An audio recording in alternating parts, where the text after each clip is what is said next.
Okay, so where to start?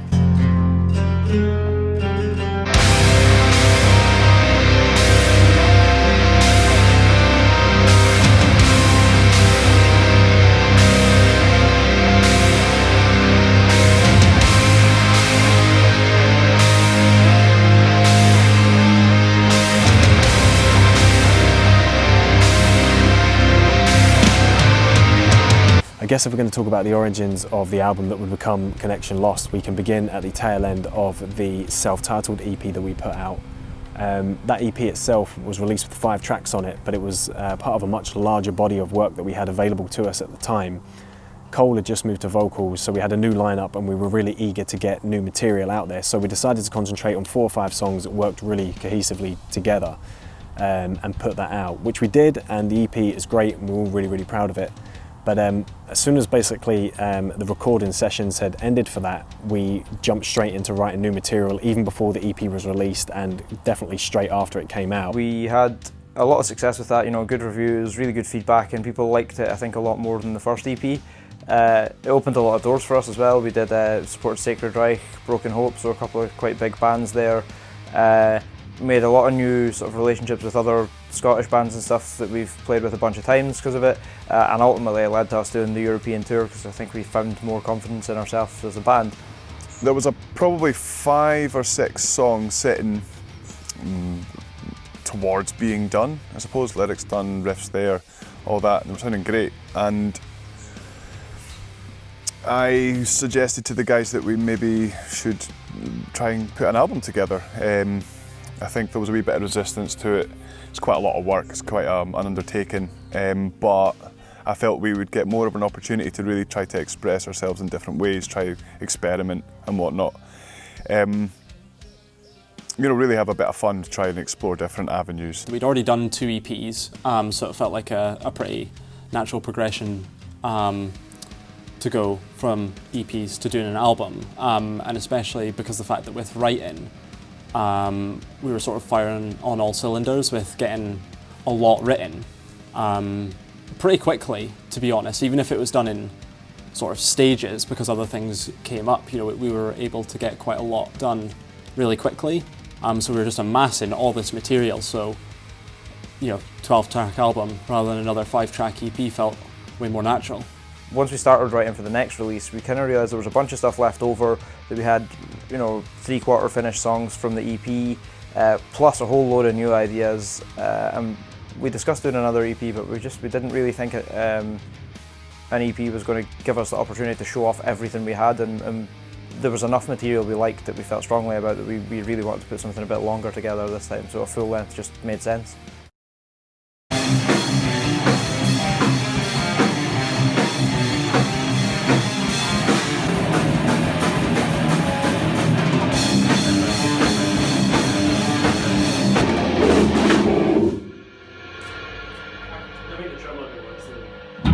See when he brings the kicks in. See if we did like that. Like that.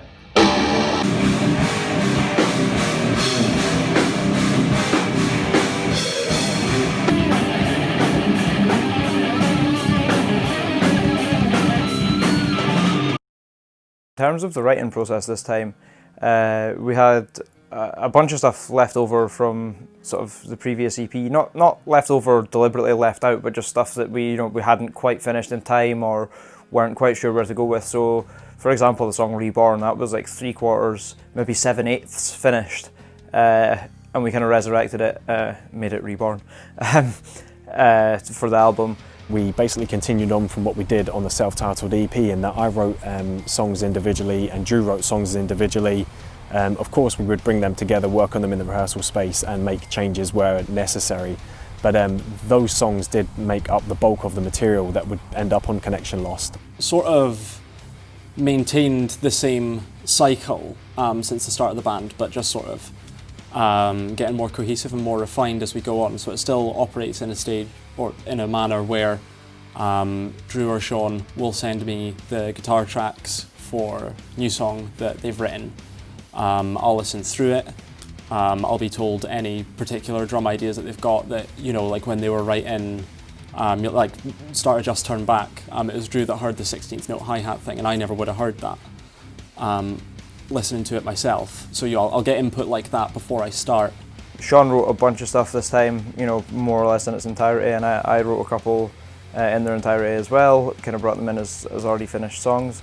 But this time, more than anything I've ever been involved in before, Sean and I made an effort to get together and write collaboratively. So we had like 3 or 4 big songwriting sessions, and out of that you got what were working titles Bay 1, 2 and 3, which turned out to be City of the Dead, Drowning in My Head and Sentinel, which are some of, in my mind, some of the coolest songs on the album. 3 certainly different songs from the rest, and it was really good fun. The writing of the album this time around has been great. Personally for me, doing 12 songs, 10 plus songs, gave me the opportunity personally to open up a little bit and create songs with a bit more diversity in them. We've got songs with acoustic guitars, we've got clean verses, we've got dual lead things going on.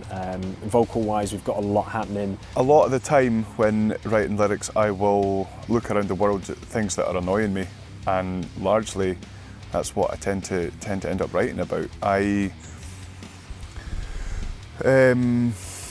The song itself, Connection Lost, of course, which we made the title track for the album, that actually came up when Sean and I were having a good chat in Prague. We were on tour last summer, and we had a really good long chat about, we were both parents, and I think that probably stemmed it. A couple of beers didn't hurt either. Started having a good chat about how we are maybe sort of disengaging the link between ourselves as organic people and organic beings. That sort of juxtaposition of the organic and the machine.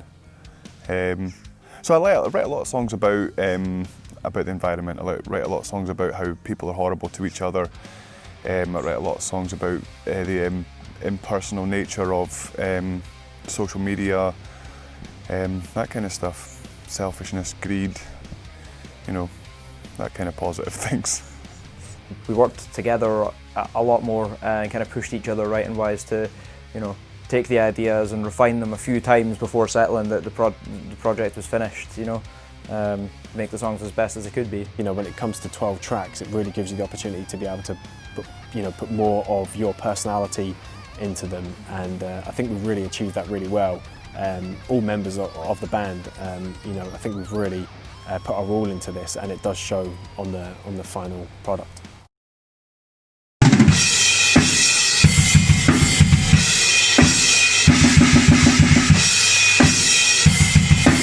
Thoughts of God, I leave this place, but in my haste I misplace the storm. The torn memories that bury me, sting in my eyes, which belie.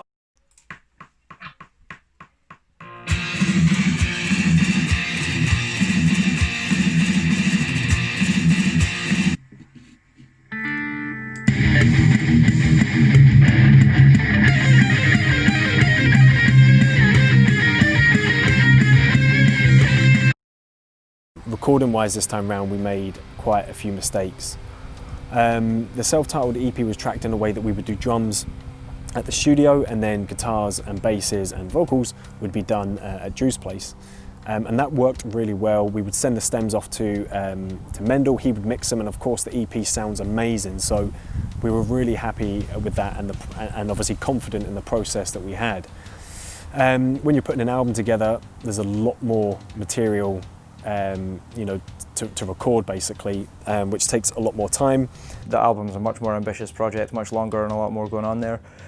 We swapped studios to Straight Up to record the drums there, just because Ryan's he's a drummer himself, and Callum wasn't entirely happy with the way the sessions were going at the other studio, so we swapped over to Straight Up, and that was a great decision. The drums sound much better. We've got much clearer recordings of the cymbals and stuff like that, cut through much nicer. One of the benefits for me with that is the fact that Ryan himself is a drummer. So much like where it's good to have someone else from the band here to sort of quality check and have their input if there's any like last minute changes. It's good to have a drummer's perspective for that as well, especially with someone who's outside of the band and hasn't heard the song 1,000 times already. We've all got jobs and families, etc. So we thought, to save time this time round, we would utilise our own individual home studios to get the parts recorded. So I would do my guitars at mine, Drew would do his guitars at his, Cole did a good portion of vocals at his place. and later down the line, that just caused a bunch of problems basically. Previously, although we recorded everything ourselves, we kind of got together to do it, so there was always another member of the band there to quality control what we were doing and make sure the takes were good, make sure that we were on the same page with how stuff was to be played, and the subtle intricacies of the picking and all that kind of stuff. And this time we kind of really did everything individually. So Sean recorded his guitars at home, I recorded mine at home, and it led to a lot of problems. Drew would send me a guitar track 1 month, and then maybe the next month I would do mine, and then I would hear that he's made a mistake and I'd have to get him to change it, and then vice versa, the same for me. I would make mistakes on his guitar tracks. Slight differences in how stuff was played that we didn't notice until the stuff had been sent over to Mendel and reamped, and then it caused arguments, it should be my way, no, it should be my way. It was just a really frustrating process. And I think the way that we went about it caused us a lot more headaches. And drums as well, they were done months apart, so we would go to do the guitars against the drums and realise that, hang on a minute, the drums have changed ever so slightly here, there's maybe a snare in a different place, so now the riff doesn't kind of fit properly with that. And a lot of that wasn't audible until we were getting mixes back from Mendel. So we caused Mendel a load of additional work that just wasn't necessary, and a load of additional work for ourselves as well if we had just spent the time making sure it was right and recording it properly. There was times that I felt like saying, screw this, I can't be bothered, it's just all too much hassle, let's just ditch it. Let's just do an EP instead, let's scrap half the songs, whatever. And in the end, there was a bunch of stuff that needed retracked, and a few compromises made, and I guess in terms of myself, probably Sean, some of Cole's vocal parts, I think there was probably some feelings hurt in the process and the arguments that ensued in terms of being made to retrack things or change ideas, or just this take's not good enough, that kind of stuff. And there was definitely kind of heated arguments. This album was probably a little bit more disjointed than it was certainly on the EP, for a couple of reasons. I guess mostly we had a lot of work to get through in quite a small amount of time. We've all got busy lives and whatnot, so we needed to really try to crack on with it. We really missed the opportunity this time round to work on our vocals. It was a really collaborative effort on the self-titled EP, where we would bounce ideas for melodies and harmonies, etc. We missed that this time round. I don't think it had a negative effect on the album, but it was just a shame that was a missed opportunity. In the end, much to everybody in the band's credit, and especially to Mendel's credit, he managed to take the sort of disorganised load of stuff we'd sent him and turn it into something really good. We were always happy with the songs, but the process itself and how we went about recording them was just so disjointed, It just wasn't ideal, and we did miss that sort of collaborative team effort. But that's a lesson learned. It's something we certainly won't be doing in the future. But I think the final outcome of the sound of the album and the way it all works so cohesively together, it didn't really have that much of a negative impact. It was just a bit of a pain in the ass. So my name is Mendel Bijtelij. I'm a mixing mastering engineer from the Netherlands, and ex-aborted guitar player, and also a composer. Fancy word, but that's the truth. A couple years ago, Drew hit me up to mix a single for them. Awesome collaboration, and lucky enough that you guys asked me to mix the EP. And from there on, we went to the full length, Connection Lost, which is an awesome album. I was very happy to work on this one. We really enjoy working with Mendel. He understands our vision. He enjoys the same sort of sounds and producers and mixers that we like, Colin Richardson, Andy Sneap, etc., which is a sound that we enjoy and what we want to go for. We know that we can trust Mendel when we send him our stems, etc. We know that he knows what to do with them and how to get a good result with the sound that we're after. He understood what the band needed and wanted from the sound, in terms of the guitar sounds and stuff. I'm particularly fussy, I know exactly the kind of guitar sound I want. And he's really captured that. With this kind of stuff, I know the guys, mainly Drew, is a big fan of the Colin Richardson mixes, and I'm a big fan of Colin Richardson's mixes. So I know that like a 5150 is perfect for this kind of music. It's a typical setup, but tube streamer through a 5150, through a Mesa slant cabinet with my Kemper.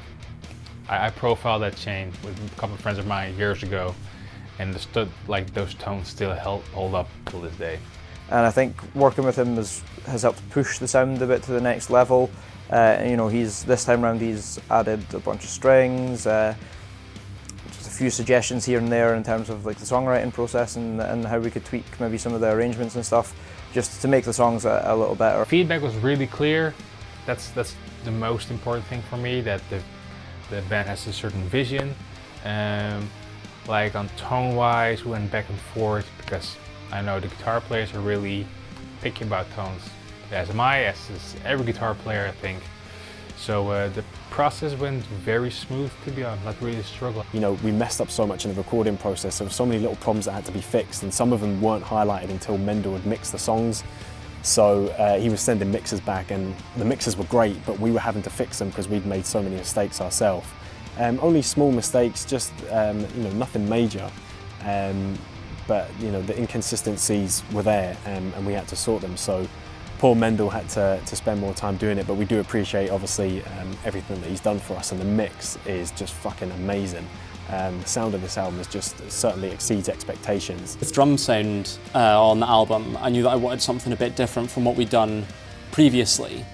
And I remember I was listening to L'Enfant Sauvage by Gojira, and I was like, oh, that's a really great drum sound that I think would work well with our kind of, you know, like our sound as a band. You know, it sounds natural, but it's clean. It's just kind of got everything that I like in a drum sound. So that was my suggestion for what to go for. As Mendel had said to me, like there's only so much you can do with what you're given, you know.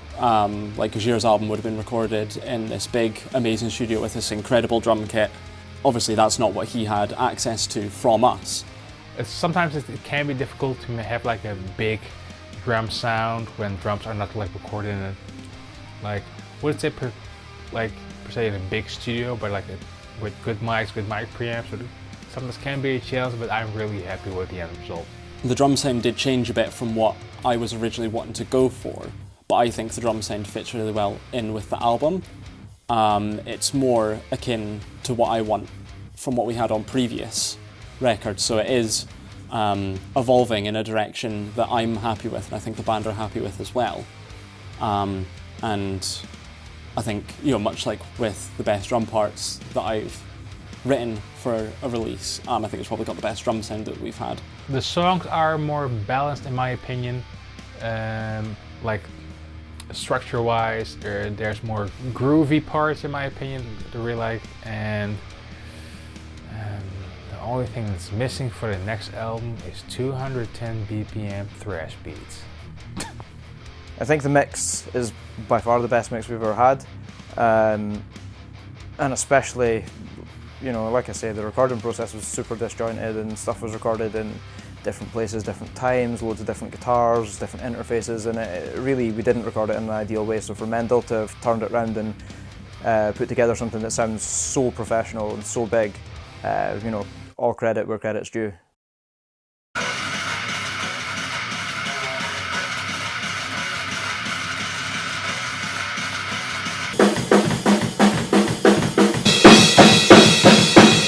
There is no hope for you out here. Like me, you all will fail.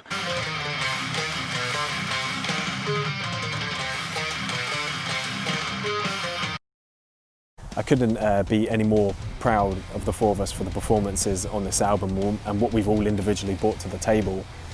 I mean, when you're sitting in your house writing a song, you're putting it together and you send it off to your friends and they put their flavour on it and you get it back, and it just has a whole new life to it. It's really, really inspiring. Callum has really helped evolve the sound here, you know. His work on both the first and second EPs is really good. He's a really distinctive drummer, you know. There's not a lot of guys in metal who play the same kind of way he plays, and that's great. But I think on this album in particular, he's really, really sort of pushed us and pushed himself to escalate the sound. I'm a drummer as well, so when I write music, I can write a particular drum part that I will send to Callum. And you know, whether it's right or wrong, I kind of expect it to be something similar. And I guess in the past, it's sort of restricted Callum to what he's able to achieve. I've definitely had more free reign on the album with my parts, and there's been more compromise from other people than there has from me, which has been nice. Sort of feels like things have paid off in a way.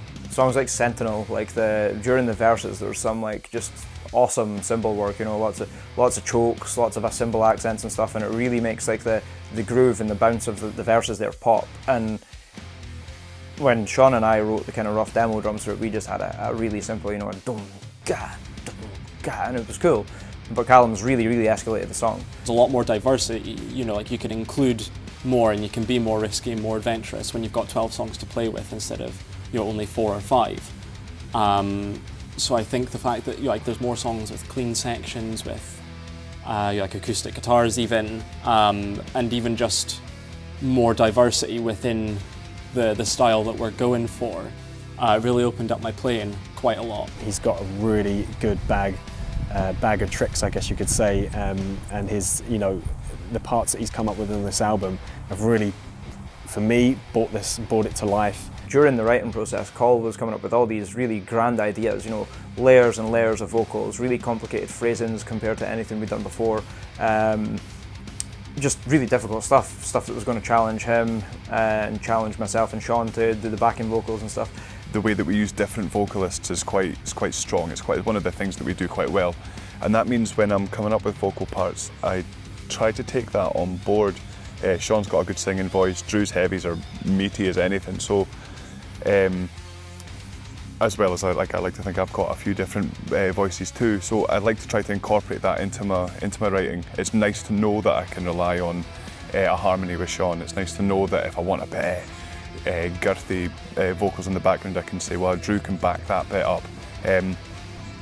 So I take that into consideration when I'm writing as well. It's really nice to actually, when I haven't even really thought about it, but when I get that opportunity to really push bits heavier or lighter, or really explore different parts, that we've got this ability to be able to back bits up and do different things. It's really, yeah, it's a really good place to be. On this album, obviously, with it being a full length, I had a lot more leads to write, which put me under quite a lot of pressure, especially because, as we kind of touched on earlier, the recording process was all kinds of disjointed, you know. There was stuff where there'd be a demo that Sean had written, we'd listen to it through, we'd be like, yeah, okay, we like that. We'd jam it at practice a couple of times and be like, yeah, we like that. And I would sit down to write to it and be like, fuck, I can't do anything with this riff, you know. Like, the riff maybe was super chromatic, you know, and there was like no space to fill, like no way to fit a melody in there or whatever, which led to, you know, a few heated discussions about needing to rewrite the riffs. As for Drew, I mean, need I say more than listen to the album? His solo work is just incredible.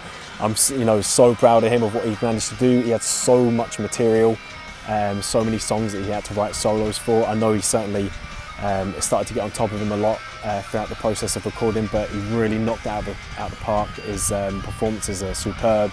His solos, you know, are so fitting for the songs. You know, I think he's really stepped his game up for this album, and you know, it shows. Go and listen to it and air guitar along to it. Actually, in the song "A Bridge Too Far," I play an acoustic solo, which is definitely something I didn't ever really see myself doing. You know, it kind of happened. We'd been tracking acoustic guitars. There wasn't really meant to be a lead part there, or certainly not an acoustic one, but I still had, I borrowed a good acoustic from my friend so we could record it, and I just had this idea in my head and went for it. You know, like 2-3 takes later, the final track was down. You know, I incorporated a lot of like wah, use of the Floyd Rose and stuff into my solos that I maybe hadn't really done so much of before, just a bunch of different stuff, and I'm pretty happy with how it turned out. You know, there's one or two I don't like as much as the others, but there's definitely all of the best solos I've ever played are on this record, 100%. Personal truth for me personally is probably the most proud I've ever been of a bit of writing, and probably the most personal thing I've ever really tried to go through. I tend to write about other people and other things when I'm doing my lyrics and whatnot, but this one was much more personal. It's a song about lying. It's a song about liars. It's a song about the legacy that you leave behind when you tell a lot of lies. And I guess that's something that makes me very angry.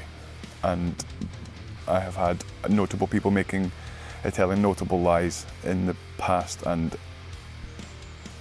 I really wanted to channel that into the vocal performance, and I think if you listen to the song, it's as raw, I think, as I've ever been, and it's as personal as I've ever been, intense, and I suppose in a ironic kind of or suitable way, it's as honest as I've ever been with any lyrics I've ever done. Sean, he pushed it out there with all the acoustic stuff, the clean parts that we did.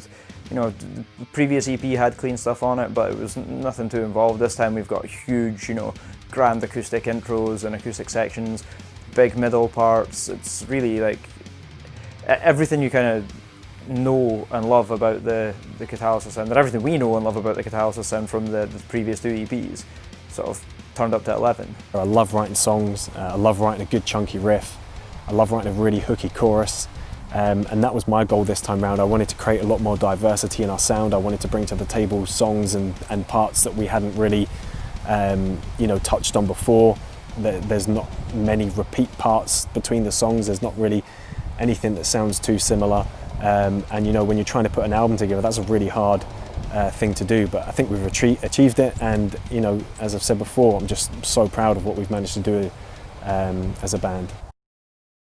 The album art was inspired by the title track of Connection Lost. So the song itself is about how we are losing connection with each other and with the world around us, because we are now quite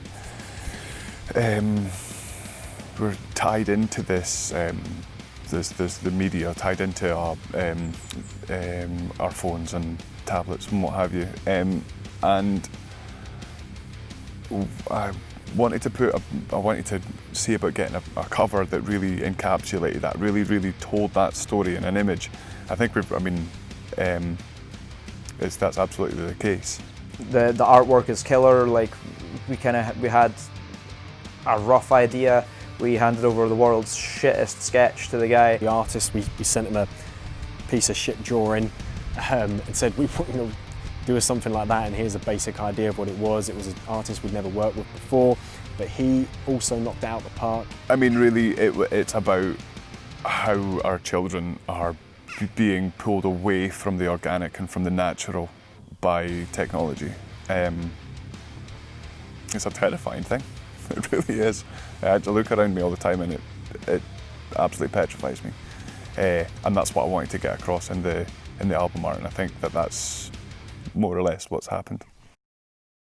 I mean, some of the coolest things that we've got on this album are the guest solos that we've got going on. I mean, we have Phil Demmel, you know, ex-Machine Head, Violence, etc., BPMD on the album. I mean, that just blows our mind. Drew has known Phil for quite some time, become friends with him. We went to a guitar clinic in Glasgow, and Drew actually performed with Phil. And I remember going through saying to Drew, man, when we're there, we need to ask him, dude. We need to ask if he'll play a solo on our album. And we both bottled it on the night in asking him. But Drew later down the line sent him a message, and he was more than happy to be involved, which was just insane. And not only that, when Phil finally sent us his solo, he sent his project, his Pro Tools project, and we realised actually that he had put so much time and effort into creating the solo for Drowning in My Head. There were so many stems, and he'd obviously put an awful lot of time into it, and we appreciate that so much. And you know, the solo that he's created for the song is just absolutely perfect. It's just Phil Demmel all over. It's the most legit Phil Demmel solo that we could have possibly asked for. So yeah, just incredible. What's the name of your band? Catalysis. There you go. Check out Drew and Sean. Sean's back there too. Fuck yeah! There he is. Fuck yeah. Sean, give me a fuck yeah. Fuck yeah! And then on top of that, we had Joey from Sacred Reich. We played with Sacred Reich in Glasgow, and Drew asked if he would be willing to put a solo down, which he did on A Bridge Too Far. It's a short solo, but holy shit, it's absolutely perfect. It fits so well, and considering Joey's a rhythm player, that solo just blew our minds. It's just an incredible solo, and you know, we're really proud to have both Phil and Joey on the album. And amongst this, like whilst we were writing all the vocals and whatnot for the album, I'd noticed that I've started to try and explore a lot more clean, a lot more like really heavy vocals, and a lot more like slightly off-kilter rhythms, that kind of thing. Having been the bass player and vocalist in the band, it was it became probably a bit obvious that it was a bit difficult to try to do both, because the bass, of course, has got to be so in sync, so locked into the drum groove and whatnot, that trying to do anything really out there vocally was always going to be a bit difficult. So I put it to the guys that maybe I could step off and we could get somebody else in to come and play bass. Carl came to the realisation that he couldn't really deliver the vocals he wanted to deliver while still playing bass. You know, he was having to think about the bass parts too much to really deliver the vocals he wanted to, and he kind of felt that was holding him back. So kind of halfway through the recording process, Carl decided to step away from bass and focus solely on the vocals. And I think even from there, at that point, once he'd made that conscious decision, he pushed the vocals even further, because he stopped thinking about, like, am I going to be able to play and sing this at the same time, and he just focused on writing the best parts he possibly could. And I think that really shows through, especially on songs like A Version of the Truth, where there's like most of the vocals are clean, there's a lot of sung stuff, really rhythmic, kind of spoken things that he just couldn't have done while playing bass, or, you know, maybe he could, but he couldn't have quite carried it off with the same level of conviction and power. It gave me that freedom to be able to just kind of explore my different voices, explore different lyrical structures, and I don't think anybody would deny that that's exactly what's happened. That's why we decided to bring in Kenny for bass. Kenny, he didn't play bass on the album. Half the album was tracked by Carl, the other half was tracked by me. You know, just because I already knew the guitar parts for the songs, and it made more sense to carry on that way. When I first heard the EP, I loved the thrash groove sound of it. That was really the style that I've played pretty much all my life since I really got into metal. Moving from the EP stuff into the new material, it felt like it had much more of a focus than the actual EP did. The EP was good, don't get me wrong, it had a bit more of a raw sound to it, but then Connection Lost, the album, it just felt like everything was brought together, the whole band. I mean, I've joined the process pretty much once they finished the new album, so obviously I never put any creative stuff into it, but hopefully going forward I can add my own creative flair into it and add to that mix. What drew me to the band is they're such a tight-knit group, and play well together, and it's something I wanted to get involved in. We've played a few shows now with us as a five-piece, and I think it's really made a massive difference. That freedom to be able to just write what I want to write, rather than having to kind of control it, is it's been really good. It's nice to be able to tell my stories with a bit of freedom and a bit of that, you know, ability to be able to really go and express it. It's nice. So I think I can speak for all of us when I say, you know, how proud we are of the album and what we've achieved. I mean, it sounds fucking incredible. The mix is just amazing for, you know, what you consider as a small local band. You know, despite all the frustrations of the project and the disjointed way we recorded and all the kind of niggly, annoying stuff, I couldn't be happier with the overall product. You know, like when we first got the final mixes back, I didn't even want to listen to it because I was so burned out with the whole thing. But after, you know, giving it a couple of weeks, taking a step away from it for a while, putting the album in the car and just listening to all 12 tracks start to finish, it's one of the proudest moments of my life. You know, the production is hands down the best of anything I've ever been involved in. This is my second full length, and I think I've put out like 5 or 6 EPs now. And this is the first time I can honestly say I'm like completely happy with how the record sounds. Mendel was absolutely knocked it out of the park this time around. You know, the mix and the consistency between all songs is just absolutely perfect. He's really done us proud in that aspect. The guitar tones just sound amazing, the drums sound incredible, the vocals are so well mixed. The songs are great, you know. Carl pushed himself with his lyrics, his vocals, all the guitar parts, you know, it's so many good riffs. Callum really pushed the boat out with his drum parts, pushed his playing. Everything on it, I'm just so happy. For me, you know, it's all killer, no filler. For us, I just think we've really done ourselves proud on this album.